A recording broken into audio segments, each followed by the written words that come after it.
Terima kasih anak-anakku yang Ibu banggakan, tentu Ibu sangat luar biasa dalam jam-jam kuliah ya, tapi tidak telah. Ya, istri cerewet itu barokah buat suami. Pemimpinnya di tempat kerja atau mungkin di tempat. Saya lebih memahami penyebutan kata wali dalam hal ini ya wali nikah, bukan wali dalam artian wali jubong. Tibalah kita pada acara ini, yaitu penyampaian materi oleh narasumber. Pada kesempatan yang berbahagia ini kita sangat bersyukur karena telah hadir bersama kita seorang narasumber yang tadi disebut-sebut ya, dokter muda, ganteng gitu. Seorang dosen tentunya tidak asing lagi di lingkungan Fakultas Syariah Universitas Indonesia Lampung, yang insya Allah akan memberikan kita wawasan, pengalaman yang sangat berharga bagi kita semua. Beliau adalah Bapak Dr. Ahmad Fauzan SHI MH. Benar ya Pak? Gimana Bapak? Sehat? Tertekan.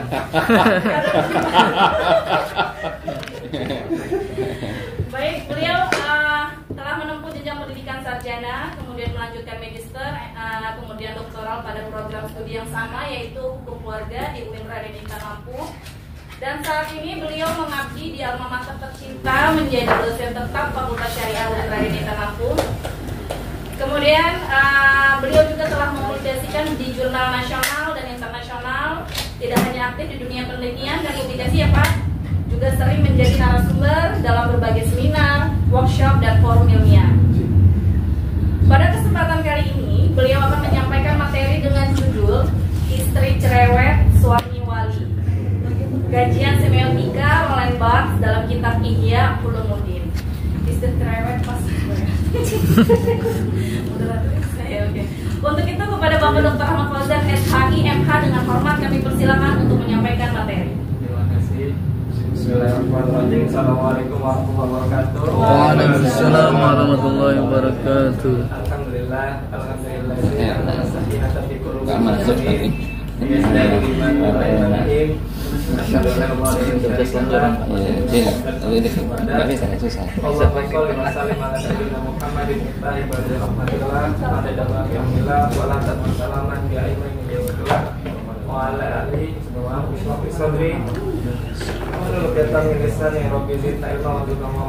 Yang sama-sama kita hormati Bapak Wakil Dekan 1, Bapak Profesor Dr. Haji Sebaiki Asyaka, yang terhormat bersama kita Bapak Profesor Dr. Haji Desmond MAG, Bapak Ibu dosen sekalian dan rekan-rekan mahasiswa.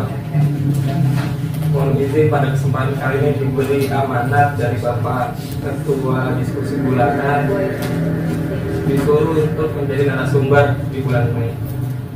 Kebetulan pada kesempatan ini saya membawa judul Istri Cerewet, Suami Wali. Disclaimer dulu nih.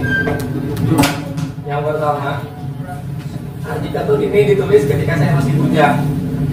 Jadi bukan curhat gara-gara istri cerewet, jadi disclaimer dulu.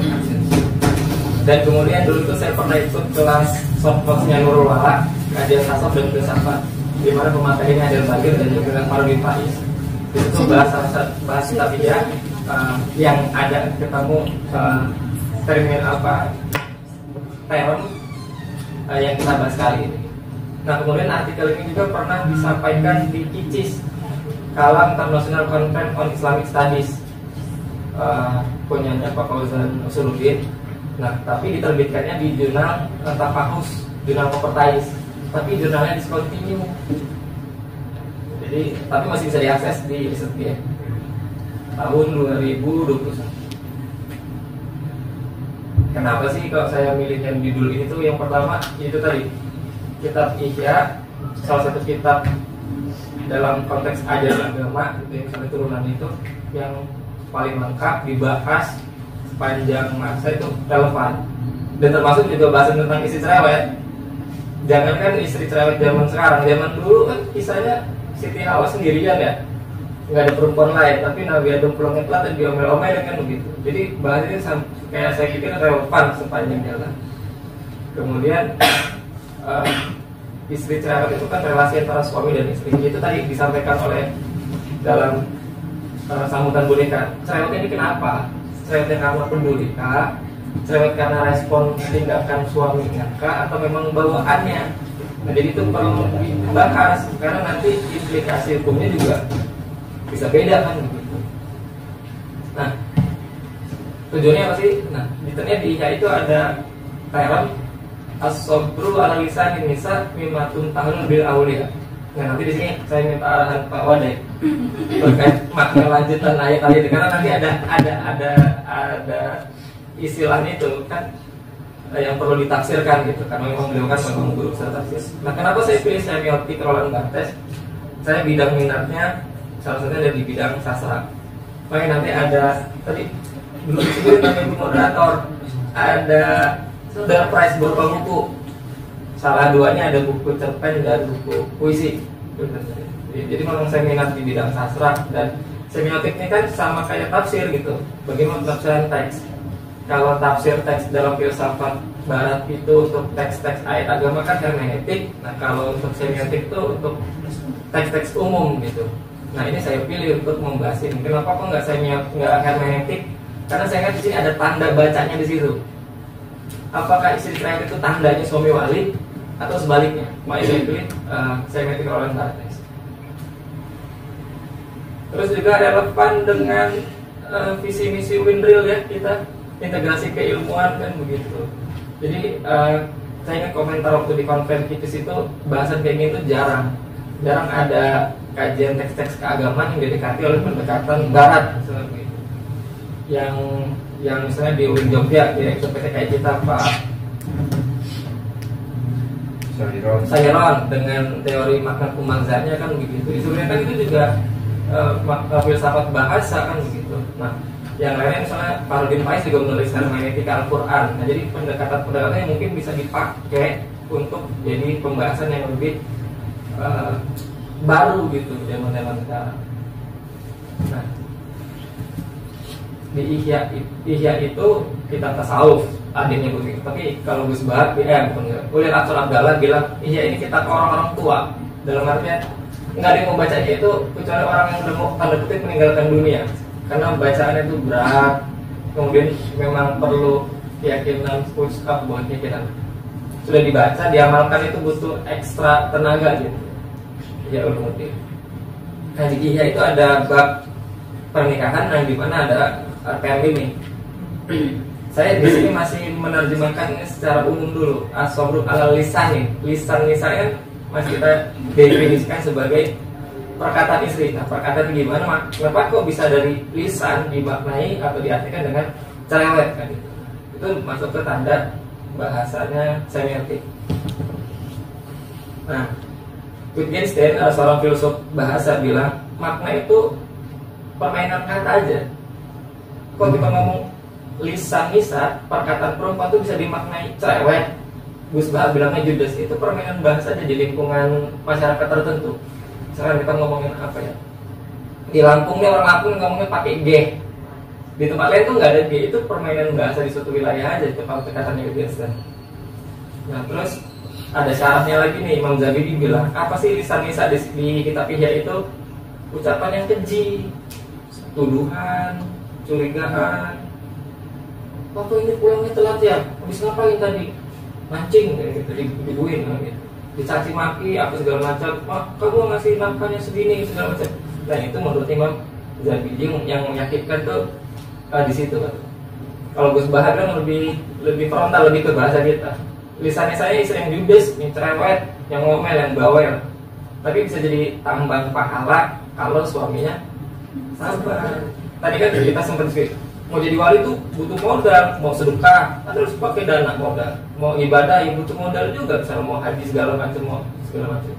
Nah, dengan punya istri cerewet, nggak perlu, oh ya, ada mengorbankan mental.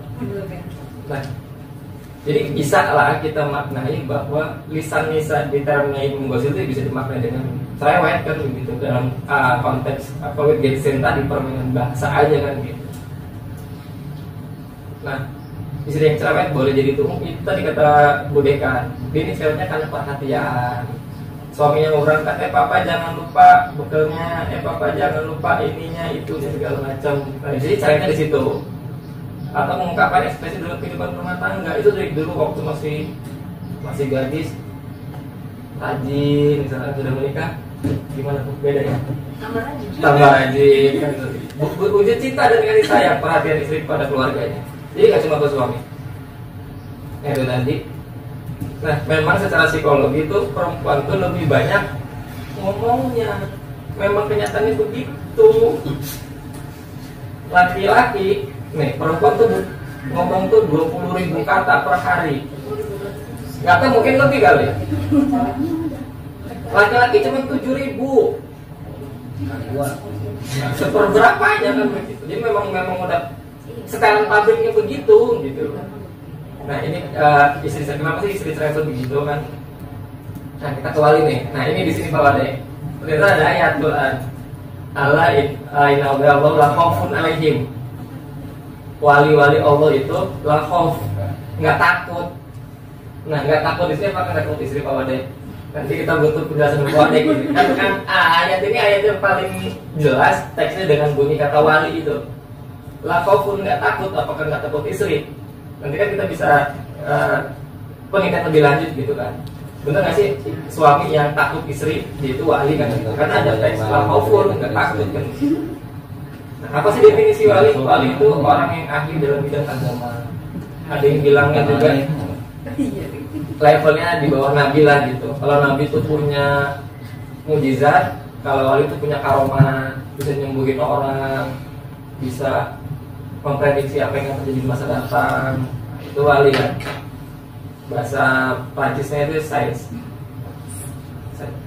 Quraisynya bilangnya seorang wali itu adalah orang manusia yang beriman, bertakwa, cinta pada Allah, Rasul, dan juga mencintai makhluknya Allah begitu.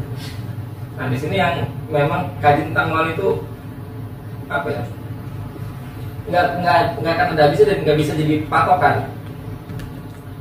Nabi bilang yang juga dikatakan oleh Abi Umar itu ciri wali itu ya allazina mejaru zikru. Kalau ngeliat mukanya itu jadi pengen ibadah gitu loh. Jadi ngeliatnya adem itu ciri-ciri wali kata Abi Umar. Kemudian nggak ada prosedur ajak jadi wali. Kayak mana sih cara jadi wali? Kalau mau lulus S1 gampang bikin skripsi atau bikin artikel, jelas prosedurnya. Jadi wali nggak ada. Dalam konteks tasawuf jadi sufi ada. Syariat, thariqah, hakikat, ma'rifat. Jadi wali itu nggak ada prosedurnya gitu.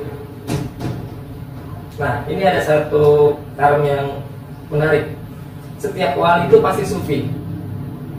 Tapi nggak semua sufi itu wali. Jadi belum tentu orang yang belajar tasawuf menjadi wali itu enggak. Tapi kalau wali pasti jadi sufi pembelajar tasawuf. Mengenai jumlah, tingkatan, sebaran wali itu kan literaturnya banyak, riwayatnya banyak, dan ada yang mempercayainya, ada yang juga enggak kan gitu. Jadi di sini menarik. Nah, kemudian ada istilah lagi bahwa la yariful wali la wali. Nggak ada yang tahu orang tuh wali kecuali dia wali. Nah ini nanti seharusnya ada Buya Irfan gitu yang bisa menjelaskan dalam konteks lebih dalam tasawuf gitu. Apa sih makna nggak akan bisa tahu orang tuh wali kalau dia juga wali? Karena ada 4 tingkatan. Pertama, wali yang tahu dirinya wali dan orang lain juga tahu. Misal contohnya zaman sekarang Gus Dur misalnya ada gitu kan, ada buku juga yang menulis begitu. Kemudian ada yang dia tahu dirinya wali tapi orang lain nggak tahu, ada juga. Nah di sini kata Habib Mutahar, orang sekitar tuh tahu dia itu wali tapi dia nggak tahu dia itu wali. Kenapa? Karena dia punya istri cerewet. Kalau katanya Habib Mutahar, yang terakhir bukan wali ngaku-ngaku wali atau orang lain nganggapnya dia itu wali. Nah ini ada rujukan di Maratibul Auliya. Walid Nahisa. Ada contoh kasusnya misalkan para ulama atau orang soleh yang punya istri cerewet. Umar bin Khattab itu diriwayatkan setan itu takut karena kalau di satu gang, satu jalan. Saya Ahmad Rifai, dia pernah punya muridnya tahu istri ini punya istri cerewet. Bahkan mungkin sampai ngomong gini, wahai guruku, tolong ceraikan istrimu itu. Nanti saya cari istri yang lebih cantik, nanti saya biayain. Terus ada lagi muridnya yang cerita, wahai guruku, saya mimpi di surga ketemu kamu. Ya gara-gara saya punya istri cerewet. Ada Syekh Abdul Rahman Bajal Haban di Tarim. Ada riwayat ngomongnya dia diusir dari sama istrinya dari rumah. Kemudian dia berkelana ke gua. Di dalam gua dia ketemu orang juga yang berkelana. Tapi mereka nggak bawa bekal apa-apa. Ada 2 orang. Terus kan si Syekh Bajarhaton ngomong, saya boleh gabung nggak? Boleh, tapi saya nggak punya cadangan makanan. Ya udah nggak apa-apa. Kemudian hari pertama ada di antara orangnya yang pertama doa, berdoa, kemudian datanglah 1 nampan makanan.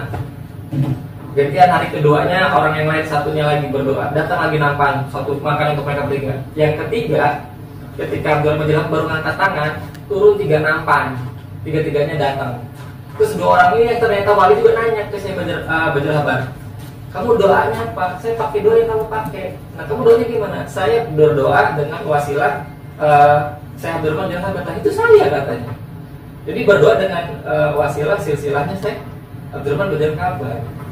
Nah, dalam konteks ini ya, dalam konteks misalnya kita bahas dengan empirisme yang mungkin gak akan masuk akal. Ada orang doa tidur dari turun dari langit muncul makanan, tapi cerita ini masyhur di kalangan pembelajar tasawuf. Nah, ini semiotika Roland Barthes. Roland Barthes itu artinya semiotika itu ilmu tanda baca. Ada kode-kode. Nah, di sini Roland Barthes membagi semiotika ada 4 konteks. Pertama denotasi, makna yang umum, makna harfiah lah, makna tekstual. Kemudian turun ke makna konotasi, makna yang dibalik itu. Nah, tapi makna yang dibalik itu nggak bisa diambil, nggak bisa diperoleh kalau nggak ada ideologi atau keadaan yang dipahami dan mitos yang terkait. Nah, jadi makanya saya pakai semiotika Roland Barthes karena ada ideologi konsep tentang wali itu apa sih, dan mitos-mitos itu, atau mitos dalam konteks adalah kehidupan sosial masyarakat gitu kan. Nah, kerangka teorinya kayak begini.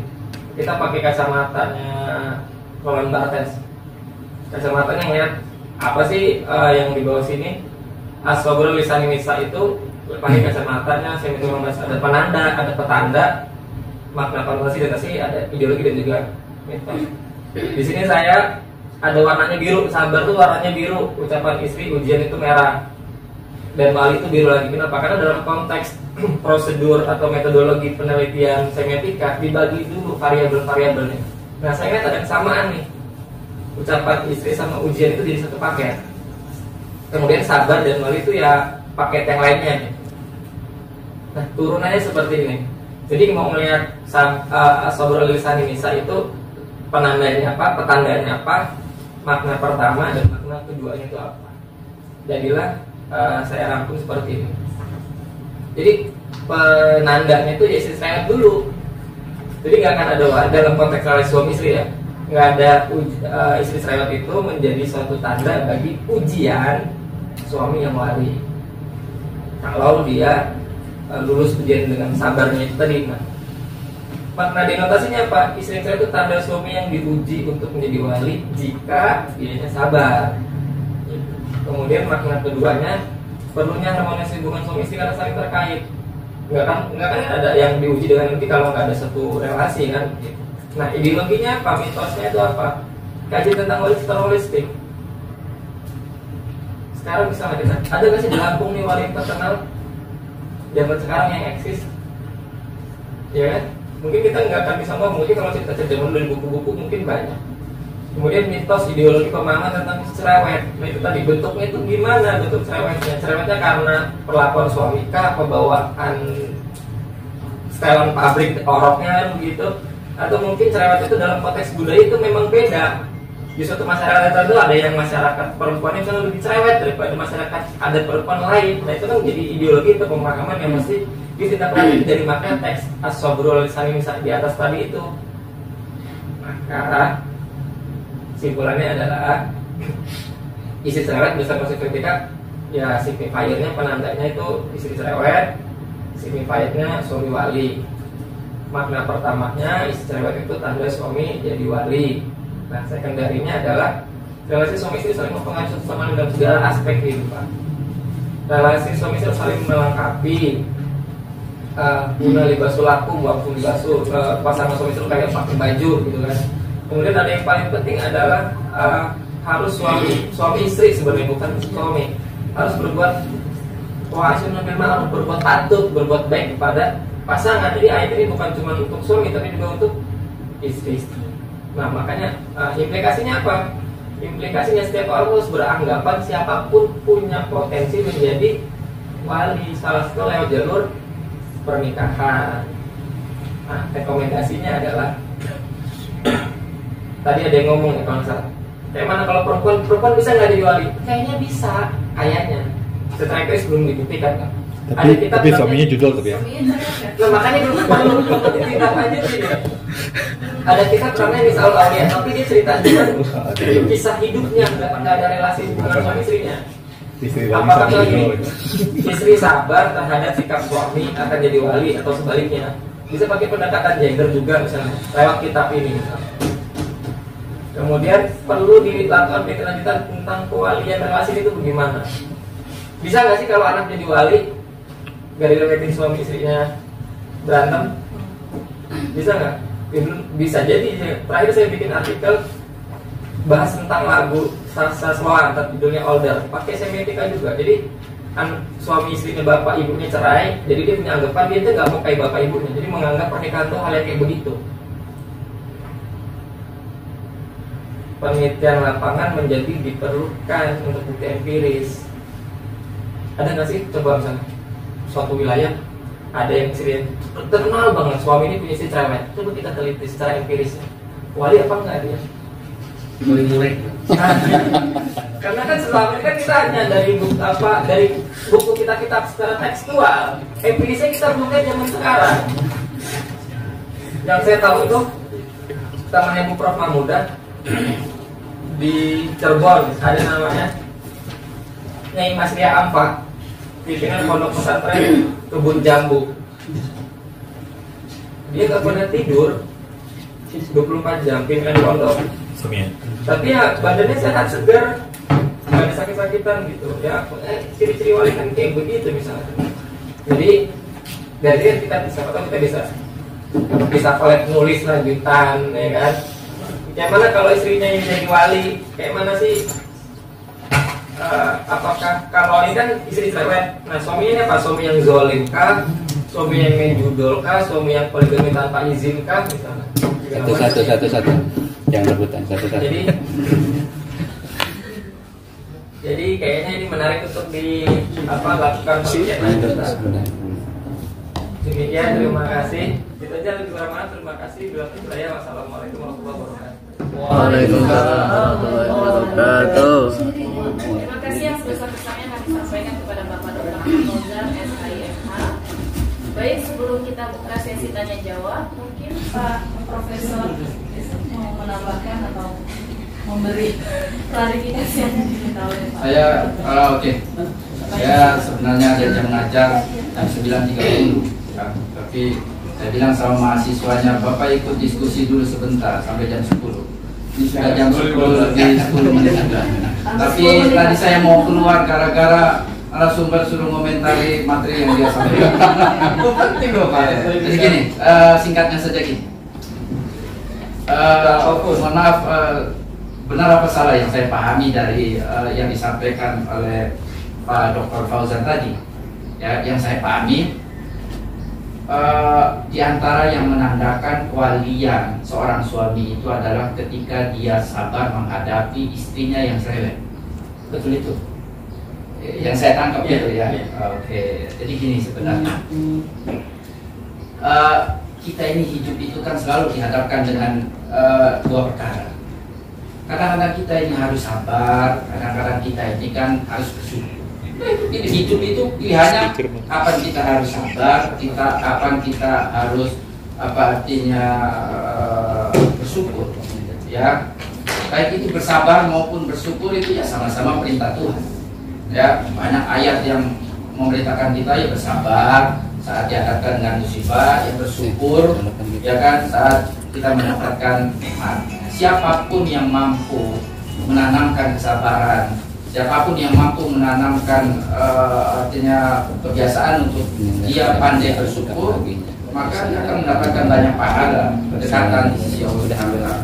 Maka kalau kemudian ditanya siapa orang yang pandai bersabar, siapa orang yang pandai bersyukur, ya itu kalau kita membaca potongan hadis Nabi, inna asyaddan nas balaan al-anbiya al-awliya summa alladziina yadunahum summa alladziina yadunahum. Jadi kalau yang manusia yang pandai bersabar, sebutlah dalam konteks menghadapi istri cerewet, ya. Jadi manusia yang paling bersabar itu satu Nabi. Nggak ada yang bisa mengalahkan kesabaran Nabi dalam menghadapi istrinya. Ya, setelah itu tentunya setelah para Nabi itu para wali. Ini untuk dikaitkan dengan apa artinya nggak bisa seorang itu dikatakan wali kalau dia tidak sabar menghadapi istrinya. Ya kan, di antara bentuk kesabaran seorang wali ketika dia benar wali menghadapi istrinya, ya kalau dalam pemahaman saya tidak harus dalam bentuk menghadapi kecerewetan istrinya. Ya, cerewet istri itu sebagai selalu menjadi penanda, ya, kesabaran suami menghadapi kecerewetan istrinya itu selalu menjadi penanda kewalian seseorang. Itu nggak bisa dijadikan patokan. Ya, istri Nabi itu pernah cerewet, ya kan, minta ini, minta itu, berulah ini, berulah itu, tetapi kemudian ketika turun ayat menyikapi kecerewetan istri-istri Nabi itu, kemudian tidak lagi cerewet istri Nabi itu. Ya, pasca rampasan perang yang banyak didapat oleh pasukan kaum muslimin, sebagian istri Nabi ini sudah mulai neko-neko, ya kan, cerewet. Ya, Rasul kita ini ya mestinya perlu diperhatikan dari sisi apa artinya penampilan. Kalau istrinya raja itu dia bergelimang dengan emas, nah kita ini ya boro-boro secara kesejahteraannya ini meningkat, padahal banyak didapat oleh pasukan kaum muslimin itu harta rampasan. Kenapa nggak dibagikan misalnya sebagiannya untuk kita, kesejahteraan kita, supaya kita ini lebih disejahterakan, ya kan? Berkaitan dengan kecerewetan sebutlah, ya itu kan bagian dari cerewetnya istri Nabi juga, ya kan? Meminta apa yang itu tidak mampu untuk berikan oleh Nabi kepada mereka para istrinya. Apa turun ayat, ya ayyuhan nabiyyu qul li azwajika in kuntunna turidna al-hayata ad-dunya wa zinata fata'alaina umatti'kunna wa sarrifkunna sarahan jamila. Ya kan? Allah memerintahkan langsung Nabi, istri-istri kamu itu kalau cerewet, minta ini, minta itu, apa yang tidak kamu mampu untuk penuhi, ya kan? Jangan juga sampai mereka jadi istri kamu ini mereka tidak nyaman, tidak senang, ya kan? Sampaikan kepada mereka, ya kan? Ya kalau kamu tidak senang, ya menjadi istriku, ya, meminta apa yang aku tidak mampu untuk bisa memberikannya kepada kalian, karena Nabi kan tidak mungkin supaya membungkam istrinya ini kemudian dia melakukan praktek korupsi dengan mengambil bagian harta rampasan apa yang itu bukan bagian, kan nggak mungkin juga, ya. Sini Nabi. Kalau terus kamu meminta ini, ya ini adalah perintah dari langit, saya akan ceraikan kalian dengan baik-baik. Saya akan berikan kalian mut'ah. Mut'ah itu pemberian suami yang hendak menceraikan istrinya. Setelah itu dalam banyak riwayat disebutkan tidak ada lagi permintaan yang aneh-aneh yang disampaikan oleh istri Nabi. Mereka semuanya nerima dengan segala apa yang bisa diberikan oleh Nabi. Itu ya makanya ya, jadi kalau kita ngomong apa artinya, ya sabarlah menghadapi istri yang cerewet itu, karena itu menjadi wasilah kita untuk menjadi seorang wali kan gitu kan. Ya enggak juga, ya kan gitu kan. Ini dalam kasus Nabi, ya bahkan Nabi itu kan pernah ditegur gara-gara ya lagi-lagi kecerewetan pula istrinya. Ada banyak gara-gara pula istrinya Nabi itu ditegur. Ya, kalau kita baca yang melatar belakangi ayat ya ayyuhan nabiyyu lima tuharrimu ma ahallallahu laka tabtaghi mardata azwajik, hanya karena kamu menginginkan kesenangan ya istri kamu sampai kamu kemudian mengharamkan untuk mengkonsumsi madu. Jangan, kok boleh itu kamu lakukan. Itu kan gara-gara apa? Ditegur kan gara-gara cerewetnya para istri Nabi, ya kan? Nah, ya jadi saya tidak setuju kalau misalnya sabar untuk menghadapi kecerewetan seorang istri itu, kemudian itu apa artinya sebagai perantara kewalian seseorang itu ya bisa ya itu catatan saya ya. Artinya tapi menghadapi istri dengan sabar ya. Kalau cerewetnya ini nggak benar ya ini tugasnya suami, mengarahkan istri, mendidik istri, ya kan gitu kan. Kalau dia cerewetnya itu untuk kebaikan, yaitu dalam konteks watawasau bil haqqi watawasau bis sabri, oke. Ya kan, dikit-dikit minta ini, dikit-dikit minta itu, ya kan. Kalau diarahin istri, ya, dan itu tugasnya suami, ya kan. Jangan juga kemudian selalu mengalah dengan kecerewetan seorang istri. Ya, kan? Tapi gini-gini saya baik sama istri saya. Bukan ngalah. Urusan duit itu yang megang istri saya. Tapi kalau Bukan istri ngalah, cerewet itu apa? Bukan ngalah. Bukan ngalah. Cari damai. Iya, kan itu kan. Ya, itu kan. Langsung kena ulti. Itu ya, catatan saya Pak yang kemudian tadi surah apa nanggapin ayat Ala ala aulia Allah. la khaufun. Apa kaitannya dengan Aulia itu bukan wali di sini. iya betul wali, tapi apa kaitannya ayat ini ala inna auliya Allahi la khaufun alaihim wa la hum yahzanun dengan tema yang disampaikan ini apa kaitannya? Karena kan ada yang beranggapan suami takut istri itu bagian dari sabarnya, sikap sabarnya dia. Sabri wali. Iya suami. Enggak. Konteks ayat ini, ala inna auliya Allahi, maka terlalu dipaksakan. Kalau kemudian takutnya apa tadi takutnya apa? Takutnya suami itu bagian dari sabarnya dia ke istri. Takutnya suami ke istri itu. Enggak, kalau kita baca penjelasan dalam kitab tafsir yang dimaksud dengan tidak ada rasa takut dalam diri para wali-wali Allah. Maksudnya itu tidak ada ketakutan dalam diri mereka berkaitan dengan apa yang akan dihadapi oleh mereka kelak nanti di hari akhir. Di saat orang dibangkitkan diliputi dengan rasa takut, maka para wali ketika dibangkitkan tidak ada rasa takut dalam diri mereka. Itu yang dimaksud dengan ala inna auliya Allah la khaufun alaihim. Ya, dibangkitkan dengan penuh ketenangan para wali. Itu konteks ayat ini. Wala hum yahzanun, mereka juga tidak sedih. Artinya wali itu tidak ada wali itu yang hidupnya itu orientasinya itu duniawi. Ya, maka apa yang tidak didapat oleh para wali dari kenikmatan duniawi itu yang tidak menjadikan para wali itu konteks ayat ini wala hum yahzanun. Tapi kalau kemudian apa tadi? Suami takut istri maupun ada membabit takanduf di rokil ayat di zahirah fil mustama. Ya, ini fenomena yang terlalu memaksakan. Ya, ayat ini dikaitkan dengan fenomena yang terjadi di masyarakat. Ya, begini. Terima kasih. Assalamualaikum warahmatullahi wabarakatuh. Oke, baik, ini request dari narasumber Pak Prof. Yusman. Mungkin Kita bisa diskusi apa sih? menanggapi. Sebenarnya saya nggak begitu paham ya. Belum pernah membahas tentang masalah kegalauan mazis.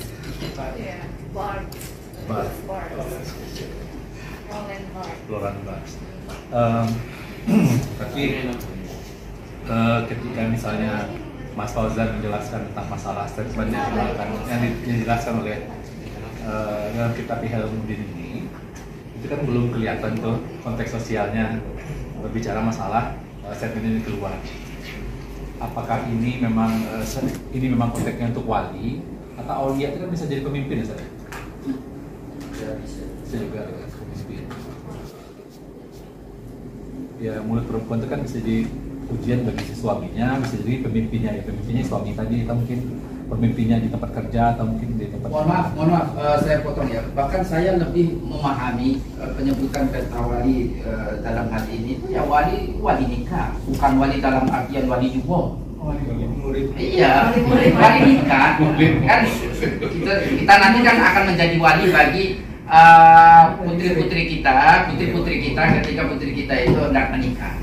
Itu yang saya pahami konteksnya itu wali di sini bukan wali juga dalam artian manusia yang secara derajat ketakwaannya itu setelah para nabi, bukan. Tapi wali yang dimaksud di sini adalah ya wali bagi anak-anak kita atau orang-orang yang akan berada di bawah perwalian kita. Ya, itu yang saya pahami. Bukan wali dalam artian wali juga itu. Ketinggian kalau waliullah hanya ujiannya cuma di sana kita. kan izin wali itu banyak banget ya, Nah, iya. sama duniawi gitu kan. Hanya lisan katanya untuk sampai ke taraf seseorang itu dikatakan wali itu agak, ya mungkin agak kerendahan gitu standarnya. Mungkin namanya seperti itu ya. Kita Mas Fauzan belum menjelaskan lingkup sosial yang terjadi ketika statement ini dikeluarkan oleh beliau. Kapan dulu Pak Wali? Kita sama moderatnya. Enggak, saya mau ngajar, ya mau ngajar. Secara mungkin seperti itu aja ya. Kalau yang dalam-dalam sebelum kita paham. Tanggapannya kita buka sesi tanya jawab ya buat audiens. Pak narasumber sudah menyiapkan beberapa door prize ya. Bocor penginapan. Bocor live. Nggak bisa bocor umroh ya. Bagi yang bertanya boleh ya. Untuk sesi pertama 3 penanya terlebih dahulu, nanti kita buka lagi sesi kedua. Baik Pak Choi, silakan Pak. Assalamualaikum warahmatullahi wabarakatuh. Waalaikumsalam. Ini nggak tahu tanya apa ya, jadi disimpulkan oleh moderator. Apa tanya? Mungkin gini, narasumber bisa mengklasifikasi tingkatan-tingkatan wali, itu yang pertama. Terus kemudian yang dikatakan wali itu apa? Karena Gus Dur itu ada yang bilang wali, nah, beda dengan Gus Bahar. Nah, walinya Gus Bahar beda dengan walinya Gus Dur, kan gitu kan? Nah itu, jadi ada wali yang memang sabar. Kalau ini sabar itu dikatakan wali karena kesabarannya. Nah, dengan kesabaran itu dikatakan wali. Ada yang wali itu karena ilmunya. Nah, kayak Gus Bahar kan, walinya itu karena dia ilmu paham betul tentang keilmuan, maka dia dikatakan wali, dekat benar dengan Allah itu. Bahasa dia kan sendiri, saya ini dekat benar dengan Allah itu. Gus Dur beda lagi kan. Nah itu mungkin nanti bisa disimpulkan orang yang diwali di sini adalah orang yang sabar. Nah sabar itu yang sabar berlebih, terlalu sabar itu dikatakan wali. Maka walinya itu wali dibilang kesabaran, bukan wali dibilang keilmuan. Nah ilmunya malah rontok kalau cerewet kan. Hilang hafalannya itu, nggak wali lagi. Tapi dia ketika sabar ya tetap wali. Diam itu wali. Ya. Maka dia sabar. Nah di sini orang yang sabar itu ya wali. Orang yang dekat dengan Allah ya wali. Maka diklasifikasi seperti itu. Itu yang pertama. Terus yang kedua, istri cerewet itu harus. Nah, Ini pertanyaan untuk mengkanter suami supaya nggak macam-macam. Nah itu.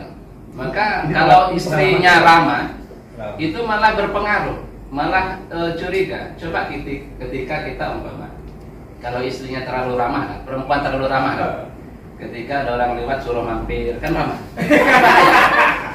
Iya kan? Ayo mampir Pak. Ya terima. Ya, kalau orang yang ini, yang misalnya yang diajak mampir wali kan nggak mau. Kalau orang yang nakal, wah mampir dia. Nah, ini kan berbahaya. Gitu. Kalau ramah pun kan berbahaya, maka bersyukur istri cerewet itu. Ya. Untuk menggetar hal-hal yang macam itu supaya orang lain itu tidak tertarik dengan dia. Coba kalau melihat dia apa lihat kan enggak akan tertarik. Coba kalau perempuan itu senyum, rambut. Kalau laki-laki yang ini apa namanya langsung tak, loh, kayaknya tertarik perempuan itu sama saya kan bahasanya kan gitu.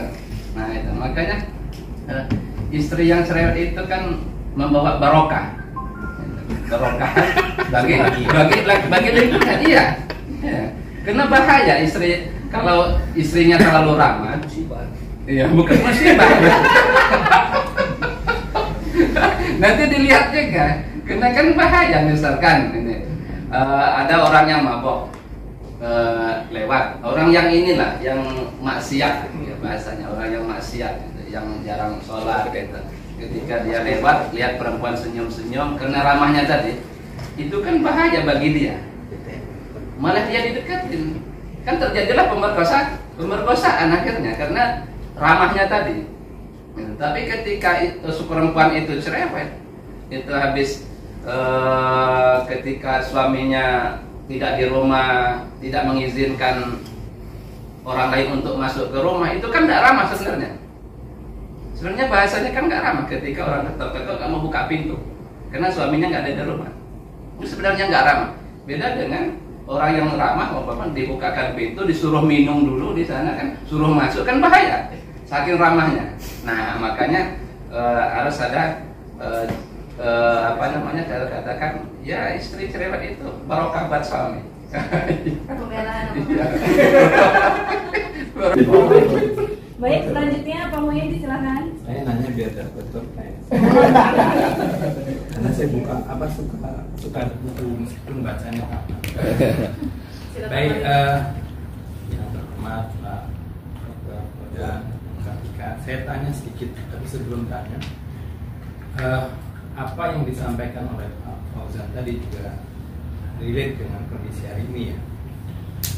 Kemudian beberapa hasil penelitian juga misalnya yang lagi terkenal itu kan Dr. Aisyah Dahlan ya, di dalam risetnya itu bahwa kosakata perempuan itu beda dengan kosakata laki-laki.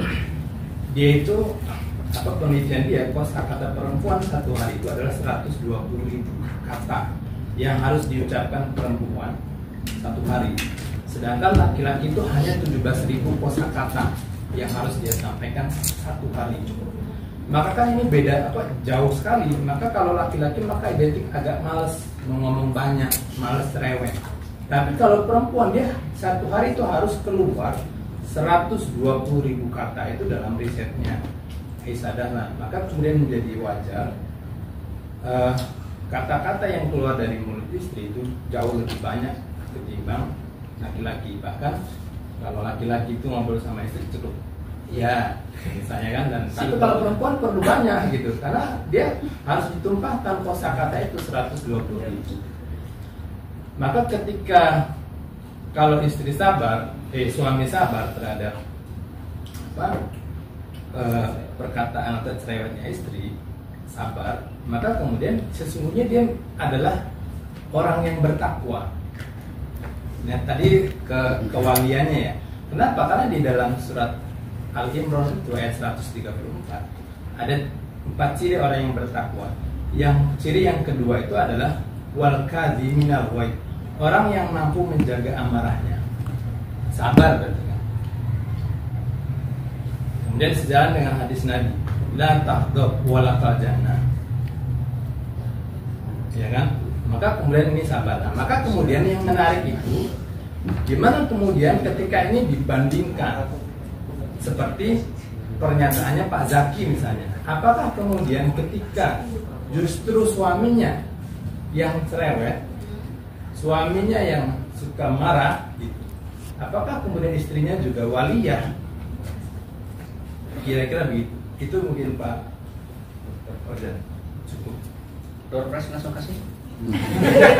Itu mafhum mukhalafahannya. Karena saya dari telepon Bu Iin, sekretaris sudah harus. Jadi dulu kan saya izin. nanti bukunya nyusul. Nanti bukunya saya titip, kalau jawabannya saya nonton di ininya.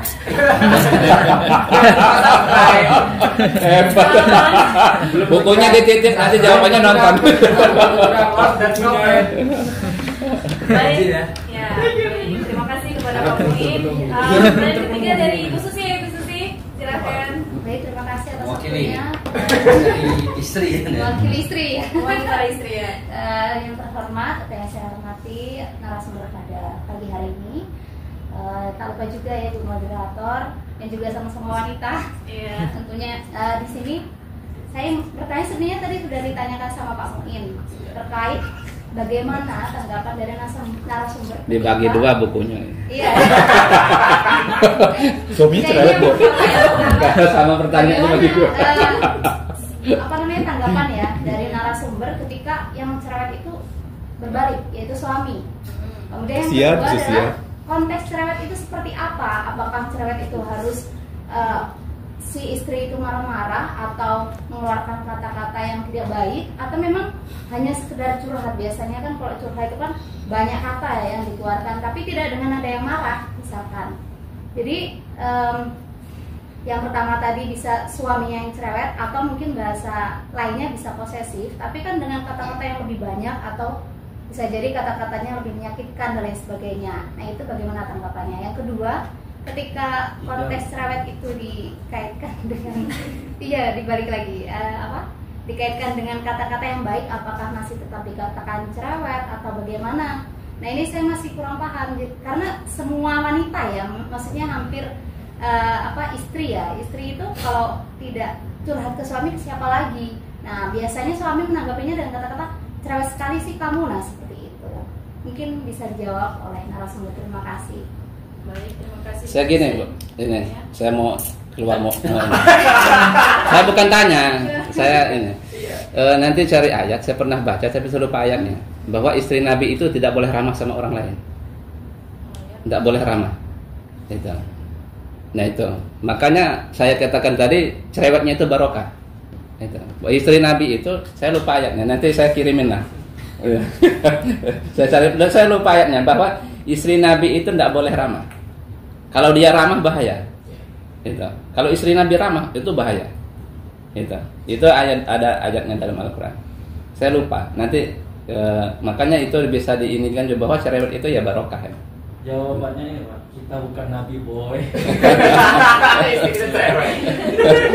Artinya kan bisa diiniin sebagai rujukan ayat itu. Baik, terima kasih pada Pak Hairudin.